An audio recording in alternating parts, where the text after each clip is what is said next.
Exalei um suspiro de alívio ao vê-lo desaparecer na dobra do caminho. O sol de todo sumia-se na orla cinzenta do horizonte. O vento, paralisado, não agitava as franças dos anosos arvoredos. Só o mar gemia ao longe da costa, semelhante ao arquejar monótono de um agonizante. Ergui ao céu um voto de gratidão e lembrei-me que era tempo de procurar minha desditosa protegida. Ergui-me côncia de que ninguém me observava e acercava-me já da moita de murta, quando um homem, rompendo a espessura, apareceu ofegante, trêmulo e desvairado. Confesso que semelhante aparição causou-me um terror imenso. Lembrei-me dos criados que eu tinha convocado a essa hora naquele lugar e que ainda não chegavam. E tive medo. Parei instantaneamente e fixei-o. Apesar do terror que me havia inspirado, fixei-o resolutamente. De repente, serenou meu temor. Olhei-o e do medo passei à consideração, ao interesse. Era quase uma ofensa ao pudor fixar a vista sobre aquele infeliz, cujo corpo seminu mostrava-se coberto de recentes cicatrizes. Entretanto, sua fisionomia era franca e agradável. O rosto, negro e descarnado, suposto seu juvenil aspecto, aljofarado de copioso suor, seus membros alquebrados de cansaço, seus olhos rasgados, ora lânguidos pela comoção de angústia que se lhe pintava na fronte, ora deferindo luz errante e trêmula, agitada, incerta, traduzindo a excitação e o temor, tinha um quê de altamente interessante. No fundo do coração daquele pobre rapaz devia haver rasgos de amor e generosidade. Cruzamos ele e eu as vistas e ambos recuamos, espavoridos. Eu pelo aspecto comovente e triste daquele infeliz, tão deserdado da sorte, ele por que seria? Isso teve a duração de um segundo apenas. Recobrei ânimo em presença de tanta miséria e tanta humilhação, e esse ânimo procurei de pronto transmitir-lhe. Longe de ser hostil, o pobre negro compreendeu que eu ia talvez minorar o rigor de sua sorte. Parou instantaneamente, cruzou as mãos no peito e com voz súplice murmurou algumas palavras que eu não pude entender. Aquela atitude comovedora despertou-me compaixão.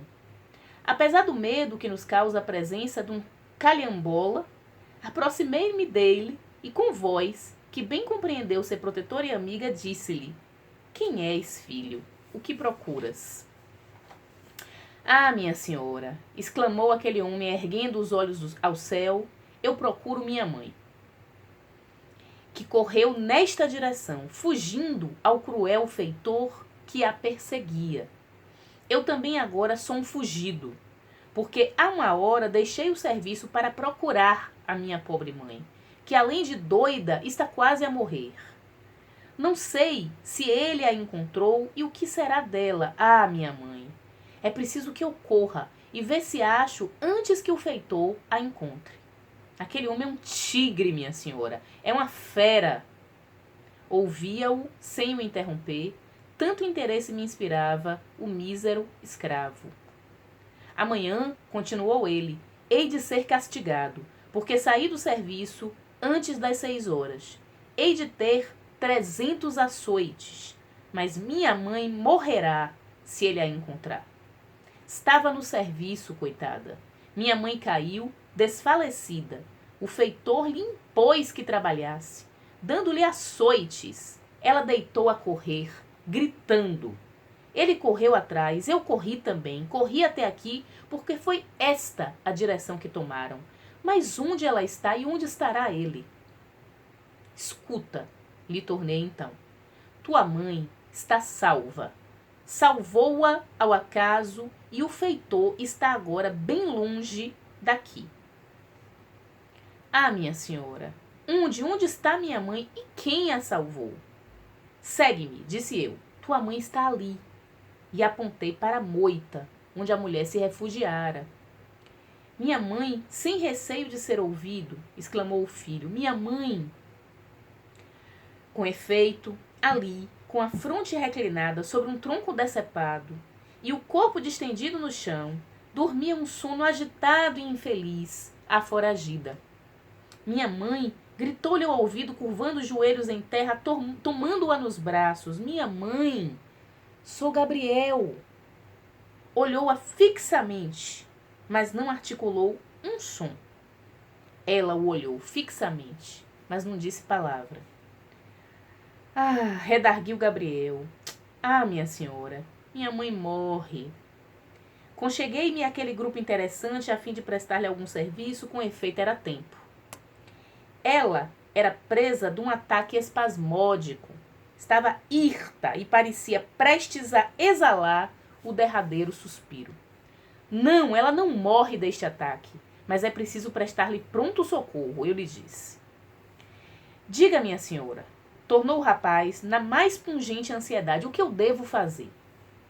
Volte eu embora à fazenda, seja castigado com rigor, mas não quero, não posso ver minha mãe morrer aqui, sem socorro algum. Sossega, disse-lhe, vendo assomar ao morro, donde observavam tudo o que acabo de narrar, os meus criados que me procuravam. Espera, disse-lhe. Vou fazer transportar tua mãe à minha casa e lhe farei tornar a vida. Diga, minha senhora, ordene. Não moro presentemente longe daqui. Sabes a distância que vai daqui à praia? Estou nos Banhos Salgados. Sei sim, senhora, é muito perto. O que devo então fazer? Tu e estes homens, os criados, acabavam de chegar, vão transportá-la imediatamente à minha morada e lá procurarei reanimá-la. Oh, minha senhora, que bondade! Foi só o que disse. E ato contínuo, tomou nos braços a pobre mãe, ainda entregue ao seu dorido paroxismo, e disse: minha senhora, eu só levaria minha mãe ao fim do mundo. Senti-me tocada da veneração em presença daquele amor filial tão singelamente manifestado. Sigamos então, tornei eu. Gabriel caminhava tão apressadamente que eu mal podia acompanhá-lo. Em menos de 15 minutos, transpunhamos o umbral da casinha que há 2 dias apenas eu habitava. Eu bem conhecia a gravidade do meu ato. Recebi em meu lar 2 escravos foragidos. E escravos talvez de algum poderoso senhor. Era expor-me à vindita da lei, mas em primeiro lugar o meu dever, e o meu dever era socorrer aqueles infelizes. Sim, a vindita da lei. Lei que infelizmente ainda perdura, lei que garante ao forte o direito abusivo e execrando de oprimir o fraco. Mas deixar de prestar auxílio àqueles desgraçados, tão abandonados, tão perseguidos, que nem para a agonia derradeira, nem para transpor esse tremendo portal da eternidade, eles tinham sossego ou tranquilidade. Não. Tomei com coragem a responsabilidade do meu ato, a humanidade me impunha esse santo dever. Fiz deitar a moribunda em uma cama. Fiz abrir as portas todas para que a ventilação se fizesse livre e boa, e prestei-lhe os serviços que o caso urgia, e com tanta vantagem que em pouco recuperou os sentidos. Olhou em torno de si, como que espantada do que via, e tornou a fechar os olhos.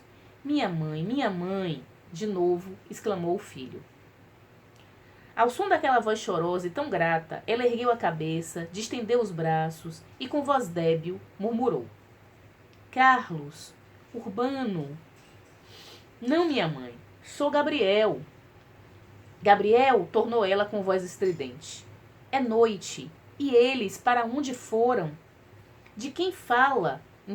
Interroguei Gabriel, que limpava as lágrimas na coberta da cama da sua mãe. É doida, minha senhora, fala dos meus irmãos, Carlos, Urbano, crianças de 8 anos que meu senhor vendeu para o Rio de Janeiro.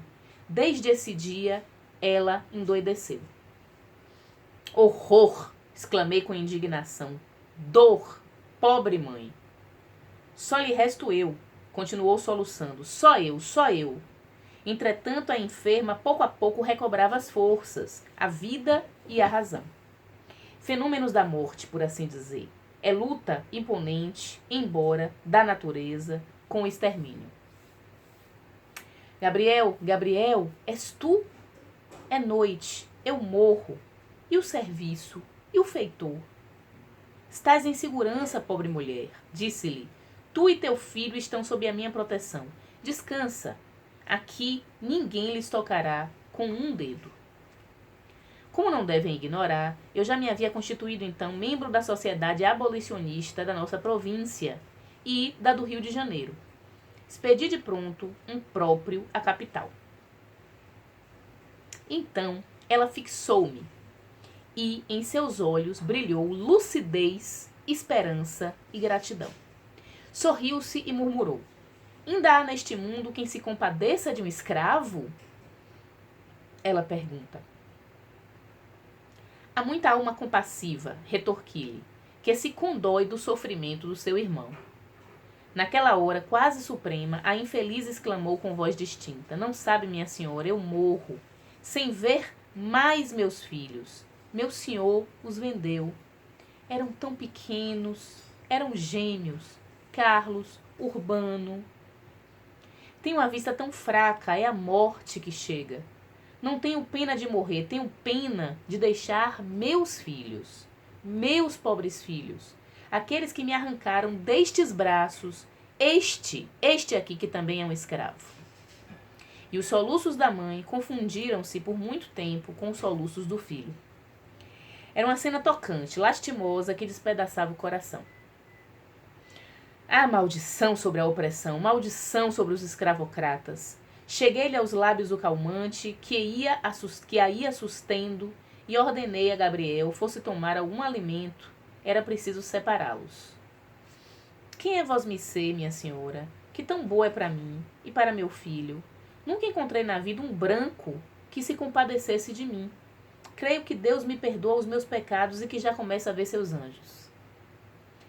E quem é esse senhor tão mau, esse senhor que te mata? Então, minha senhora, não conhece o senhor Tavares, do Caju? Do Cajuí? Desculpem. Não, tornei-lhe com convicção. Estou aqui apenas há 2 dias. Tudo me é estranho, não o conheço. E é bom que colha algumas informações dele. Gabriel me dará. Gabriel, disse ela, não, eu mesma ainda posso falar. E começou. Minha mãe era africana, meu pai de raça índia, mas eu, de Cofusca, era livre. Minha mãe era escrava. Eram casados e desse matrimônio nasci eu. Para minorar os castigos que esse homem cruel infligia diariamente à minha pobre mãe, meu pai quase consumia seus dias ajudando-a nas suas desmedidas tarefas. Mas ainda assim, redobrando o trabalho, conseguiu um fundo de reserva em meu benefício. Um dia, apresentou a meu senhor a quantia realizada, dizendo que era para o meu resgate. Meu senhor recebeu a moeda sorrindo-se. Tinha eu uns 5 anos. E disse: a primeira vez que for à cidade, trago a carta dela. Vai descansado. Custou a ir à cidade. Quando foi, demorou-se algumas semanas e quando chegou, entregou a meu pai uma folha de papel escrita dizendo-lhe: toma e guarda, com cuidado. É a carta de liberdade de Joana. Meu pai não sabia ler. De agradecido, beijou as mãos daquela fera. Abraçou-me, chorou de alegria e guardou a suposta carta de liberdade. Então, furtivamente, eu comecei a aprender a ler com um escravo mulato e a viver com alguma liberdade. Isso durou 2 anos. Meu pai morreu de repente e no dia imediato, meu senhor disse à minha mãe: Joana que vá para o serviço. Tem já 7 anos e eu não admito escrava vadia. Minha mãe, surpresa e confundida, cumpriu a ordem sem articular uma palavra. Nunca meu pai passou pela ideia que aquela suposta carta de liberdade era uma fraude. Nunca deu a ler a ninguém, mas minha mãe, à vista do rigor de semelhante ordem, tomou o papel e deu a ler àquele que me dava as lições. Ah, eram 4 palavras sem nexo, sem assinatura, sem data. Eu também a li, quando caiu das mãos do mulato. Minha pobre mãe deu um grito e caiu, estrebuchando. Sobreveio-lhe febre ardente, delírios e 3 dias depois estava com Deus. Fiquei só no mundo, entregue ao rigor do cativeiro. Aqui ela interrompeu-se, agitou-lhe os membros um tremor convulso, a morte fazia os seus progressos. De novo, cheguei-lhe aos lábios a colher do calmante que se aplicava e pedi-lhe não revocasse lembranças dolorosas que a podiam matar. Ah, minha senhora, começou de novo, mais reanimada. Apadrinhe Gabriel, meu filho, ou esconda-o no fundo da terra. Olhe se ele for preso, morrerá debaixo do açoite, como tantos outros, que meu senhor tem feito expirar debaixo do azurrague. Meu filho acabará assim. Não, não há de acabar assim. Descansa. Teu filho está sob minha proteção. E qualquer que seja a atitude que possa assumir este homem, que é teu senhor, Gabriel não voltará mais ao teu poder. Ela recolheu-se por algum tempo, depois tomando minhas mãos, beijou-as com reconhecimento. Ah, se pudesse, nesta hora extrema, ver meus pobres filhos, Carlos e Urbano. Nunca mais os verei. Tinham 8 anos. Um homem apeou-se à porta do engenho, onde juntos trabalhavam meus pobres filhos. Era um traficante de carne humana. Este abjeto e sem coração. Homem a quem as lágrimas de uma mãe não podem comover nem comovem os soluços do inocente. Esse homem trocou ligeiras palavras com meu senhor e saiu. Eu tinha o coração opresso, pressentia uma nova desgraça. A hora permitida ao descanso, aconcheguei a mim meus pobres filhos extenuados de cansaço que logo adormeceram. Ouvi ao longe rumor como de homens que conversavam. Alonguei os ouvidos, as vozes se aproximavam. Em breve reconheci a voz do Senhor. Senti palpitar desordenadamente o meu coração e lembrei-me do traficante. Corri para meus filhos, que dormiam, e apertei-os ao coração. Então senti um zumbido nos ouvidos, e fugi-me à luz dos olhos e creio que perdi os sentidos. Não sei quanto tempo durou esse estado de torpor. Acordei aos gritos de meus pobres filhos, que me arrastavam pela saia, chamando-me: mamãe, mamãe. Ah, minha senhora, abri os olhos. Que espetáculo! Tinham metido adentro a porta da minha pobre casinha e nela penetrado meu senhor, o feitor e o infame traficante. Ele e o feitor arrastavam sem coração os filhos que se abraçavam à sua mãe. Gabriel entrava nesse momento. Basta, basta, minha mãe, disse-lhe vendo em seu rosto debuxados todos os sintomas de uma morte próxima. Deixa concluir, meu filho, antes que a morte me cerre os lábios para sempre. Deixa-me morrer amaldiçoando os meus carrascos. Por Deus, gritei eu, tornando a mim, por Deus, levem-me com meus filhos. Cala-te, gritou-me meu feroz senhor. Cala-te, ou te farei calar. Por Deus, tornei eu de joelhos, e tomando as mãos do cruel traficante, meu Deus, meus filhos. Mas ele, dando um forte empuxão e ameaçando-os com o chicote que empunhava, entregou-os a alguém que os devia levar. Aqui a mísera calou-se. Eu respeitei o seu silêncio, que era doloroso. Quando lhe ouvi um arranco profundo e magoado, curvei-me sobre ela. Gabriel ajoelhou-se e juntos exclamamos: está morta. Com efeito, tinha cessado de sofrer. O embate tinha sido forte demais para suas débeis forças. A lua percorria melancólica e solitária os páramos do céu e cortava com uma fita de prata as vagas do oceano. No mesmo instante, um homem assomou à porta. Era o homem do azorrague que eles intitulavam de feitor. Era aquele homem de fisionomia sinistra, terrível, que me interpelara algumas horas antes acerca da infeliz foragida. E esse homem aparecia agora mais hediondo ainda, seguido de 2 negros que com ele pararam à porta. Que pretende o senhor? Perguntei-lhe. Pode entrar. O pobre Gabriel refugiou-se trêmulo ao canto mais escuro da casa. Anda, Gabriel, disse-lhe com voz segura. Continua a tua obra. E voltando-me para o feitor, eu acrescentei.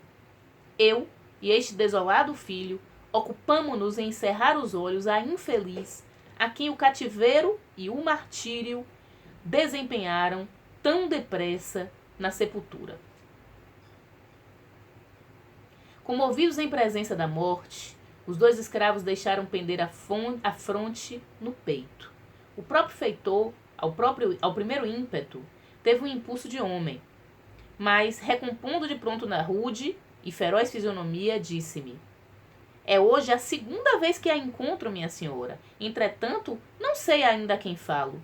Peço-lhe que me diga o seu nome, para que eu conheça o patrão, o senhor Tavares. É escandalosa, minha senhora, a proteção que dá a estes escravos fugidos. Essas palavras inconvenientes mereceram meu desdém. Não lhe retorqui. A senhora coadjuvou a mãe em sua fuga. Acabou aqui. Mais tarde saberemos de quê. Pretenderá também coadjuvar o filho? É já o que havemos de ver. João, Félix, e com uma cena indicou-lhes o que deviam fazer. Gabriel, que é o meu chamado, voltara para junto do cadáver da sua mãe, sentindo que o vinham prender, levantou-se espavorido, sem saber o que fazer. Detente, lhe gritei eu. Estás sob a minha imediata proteção. E voltando-me para o homem do azorrague, disse-lhe: insolente, nem mais uma palavra. Vai-te e diz a teu amo, miserável instrumento de um escravocrata. Diz a ele que uma senhora recebeu em sua casa uma mísera escrava, louca, porque lhe arrancaram dos braços 2 filhos menores. E os venderam para o sul. Uma escrava moribunda, mas ainda assim perseguida por seus implacáveis algozes. Vai-te e entrega-lhe este cartão. Aí achará meu nome. Vai, e que nunca mais nos tornemos a ver. Estamos indo já para o final do conto, para o desfecho, né? O epílogo. Ele mordeu os beiços para tragar o insulto e desapareceu. No dia seguinte, era já de tarde, estava quase a desfilar o saimento da infeliz Joana, quando à porta da minha casinha vi apear-se um homem. Era o senhor Tavares. Cumprimentou-me com maneiras da alta sociedade e disse-me: desculpe-me, querida senhora, se me apresenta em sua casa tão brusca e desasadamente. Entretanto, sem cerimônia, senhor, disse-lhe, procurando abreviar aqueles cumprimentos que me incomodavam. Sei o motivo que aqui o trouxe, e podemos, se quiser, encetar já o assunto. Custava-me, confesso, estar por longo tempo em comunicação com aquele homem que encarava sua vítima sem consciência e sem horror.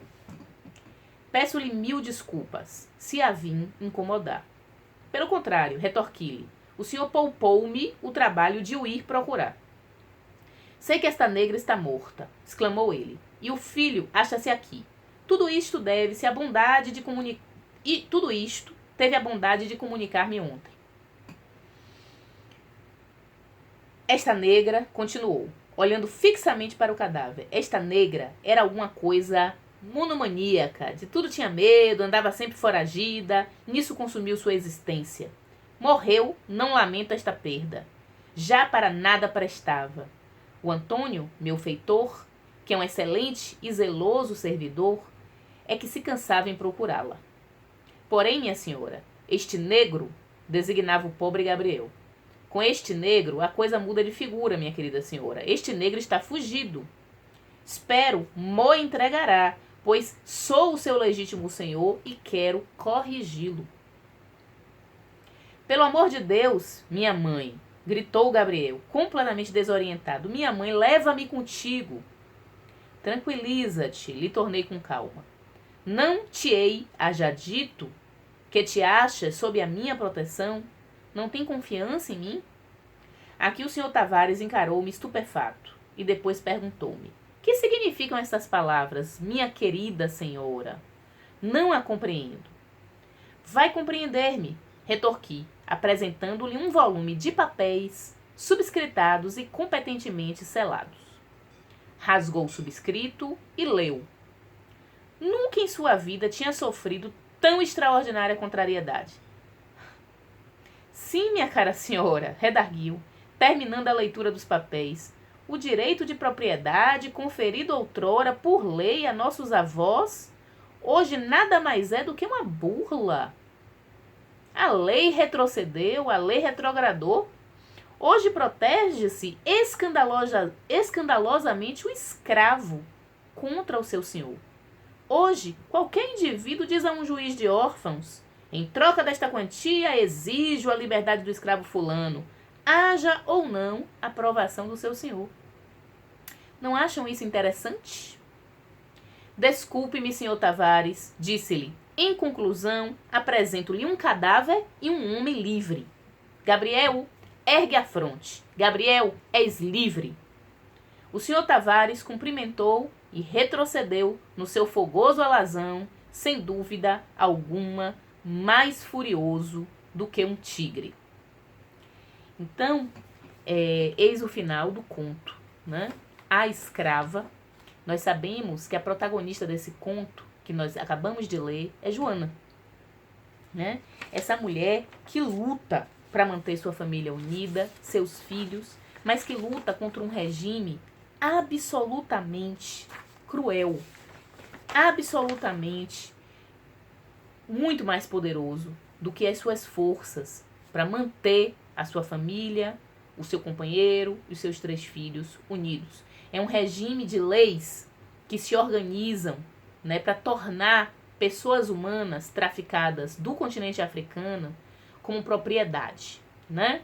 E que, não satisfeitos com isso, com o uso, com a exploração econômica desses corpos, é um sistema que tortura, que mata, que pune, que chicoteia, que persegue, né? Que transforma essas pessoas em animais, né? Vejam os objetos que percorrem o conto: o chicote, o azorrague, o laço, né? Homens em cima de cavalos, né? Títulos de propriedade. Aquelas pessoas são donas, né, daquelas outras pessoas animalizadas sob o regime da escravidão. E contra tudo isso, né, uma mulher lutando para ter seus filhos perto de si, lutando inclusive contra a malícia, contra a ausência de palavra, contra os valores completamente distorcidos, né, desse senhor Tavares, que finge, recebendo o dinheiro do pai de Joana, que comprou a sua carta de alforria, que lhe alforriou nessa compra, finge que existe uma carta de alforria, uma carta de liberdade, e usando do fato de que os pais de Joana não sabiam ler, entrega 4 palavras desordenadas numa folha de papel dizendo que ali Joana estaria livre, quando na verdade recebe o dinheiro indevidamente, né, e criminosamente, né, e engana aquelas pessoas escravizadas pelo seu iletramento, né, pela sua ausência de possibilidade de leitura. Então é um conto de denúncia.